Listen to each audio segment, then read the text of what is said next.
दोस्तों Apple iPod बनाना discontinue कर दिया है। तो इस वीडियो में आईपॉड से रिलेटेड 10 इंटरेस्टिंग फैक्ट्स के बारे में बताऊंगा।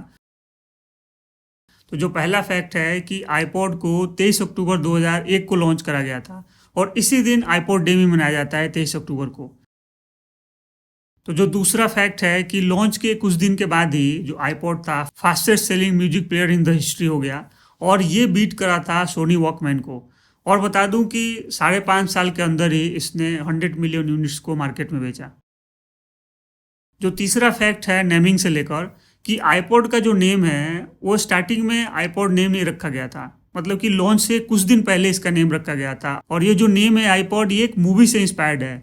एक फ्रीलांस कॉपीराइटर थे, उन्होंने एक 2001 में मूवी देखी और उस मूवी का नाम था आई स्पेस ओडिसी। और इस मूवी में एक फ्रेज था open the pod bay door HAL, तो यहाँ से जो पॉड है वर्ड उसको ले लिया गया। और जो आईपॉड का आई है वो एप्पल का अपना खुद का ट्रेडमार्क है। और बता दूं कि जो आईपॉड नेम है वो लॉन्च से कुछ दिन पहले रखा गया था, लेकिन जब ये डेवलपमेंट फेज में था तो अपने कोड नेम के नाम से जाना जाता था और इसका कोड नेम था P68।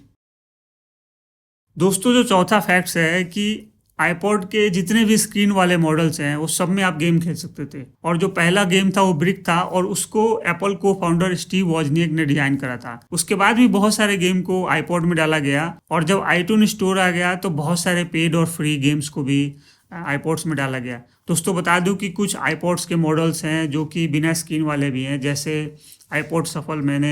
मेरे पास भी एक आईपॉड सफल है, इसको मैंने 2011 में परचेज करा था। तो आईपॉड सफल है जो बिना स्क्रीन वाला था और बाकी जितने भी स्क्रीन वाले मॉडल्स हैं उसमें गेम खेला जा सकता है।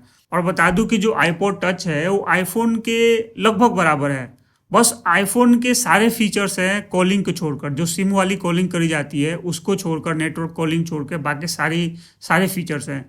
व्हाट्सएप कॉल भी कर सकते हो क्योंकि ये इंटरनेट के थ्रू होता है। आप जूम कॉल कर सकते हो, फेसबुक पे आप कॉलिंग कर सकते हो। सारे सारे मतलब सारी सुविधाएं हैं बस सिम वाली कॉलिंग को छोड़ करके। दोस्तों बता दूं कि आईपॉड का जो फर्स्ट वर्जन था आईपॉड क्लासिक, उसके साथ एक स्टिकर था और उस स्टिकर में लिखा हुआ था डोंट स्टील द म्यूजिक। है ना इंटरेस्टिंग फैक्ट। आईपॉड को दूसरे नाम से भी जाना जाता है, वो है Walkman of the 21st century. दोस्तों बता दूं कि जो मोस्ट एक्सपेंसिव आईपॉड्स है उसका नाम है आईपॉड सुप्रीम। उसमें गोल्ड और डायमंड बहुत सारे लगाए गए हैं और उसका प्राइस रफली अराउंड इंडियन करेंसी में कैलकुलेट करा जाता है 1,80,00,000 रुपये होता है। अब बात करता हूं कि आईपॉड का जो कॉन्सेप्ट है पोर्टेबल म्यूजिक डिवाइस का, वो एप्पल के किसी भी एम्प्लॉय के दिमाग में नहीं आया। तो एक पर्सन है जिनका नाम है टोनी फेडल, उनको डीजे का शौक था तो अपने साथ काफ़ी सारे सीडी को कैरी करते थे और जिसके वजह से उनको काफ़ी प्रॉब्लम होती थी। तो उनके दिमाग में आइडिया आया कि क्यों ना एक पोर्टेबल डिवाइस हो जिसमें बहुत सारे म्यूजिक्स हो, तो जब भी ज़रूरत पड़े तो अपने साथ कैरी करके ले जा सके, ले जाने में कोई प्रॉब्लम नहीं हो। तो उन्होंने अपने आइडिया पे काम करना स्टार्ट करा। उसके लिए उन्होंने कंपनी भी खोली और कंपनी को एनफ फंडिंग नहीं मिला जिसके वजह से अपनी कंपनी को बंद करना पड़ा। लेकिन फिर भी वो हार नहीं माने, उन्होंने फिलिप्स और रियल नेटवर्क्स कंपनी को अप्रोच करा और फिलिप्स और रियल नेटवर्क्स कंपनी भी उनके आइडिया पे कुछ ज़्यादा इंटरेस्टेड नहीं हुए। लेकिन उन्होंने दोबारा से किसी एप्पल एम्प्लॉय को अप्रोच करा और एप्पल उनके जो आइडिया है उससे इंटरेस्टेड हुआ और उनके आइडिया पे काम करना स्टार्ट कर दिया। और आपको पता है कि रेस्ट इज़ द हिस्ट्री। उनके जो कॉन्सेप्ट है टोनी फेडल के आइडिया पे पूरा का पूरा आईपॉड बना दिया गया। तो दोस्तों एप्पल इतनी बड़ी कंपनी ऐसी नहीं है, एप्पल को पता है कि कौन से प्रोडक्ट में इन्वेस्टमेंट करना है और एप्पल ने सही इन्वेस्टमेंट करा। अगर फिलिप्स सही टाइम पे उसमें इन्वेस्टमेंट कर देता तो आईपॉड आज एप्पल का नहीं होता, वो फिलिप्स का होता।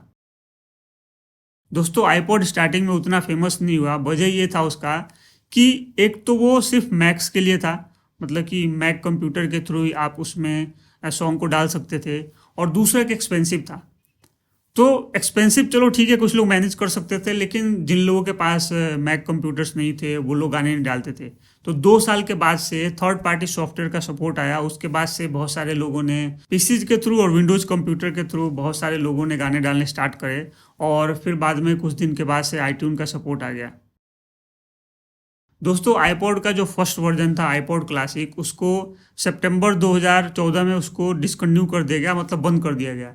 लेकिन जब बंद होने के बाद ही उसकी पॉपुलैरिटी बढ़ गई और मार्केट में उसका डिमांड बढ़ गया। तो बहुत सारे लोगों ने जब परचेज किया था नया, उसको सेकेंड हैंड बेचा तो नए से भी ज़्यादा पैसे मिले उनको। तो मैं भी सोच रहा हूँ कि देखता हूँ इसका प्राइस कितना मिलने वाला है। ये भी डिस्कंटिन्यू हो चुका है। तो दोस्तों इस वीडियो में इतना ही। उम्मीद करता हूँ आपको वीडियो पसंद आया होगा। Thanks for watching this and have a nice day.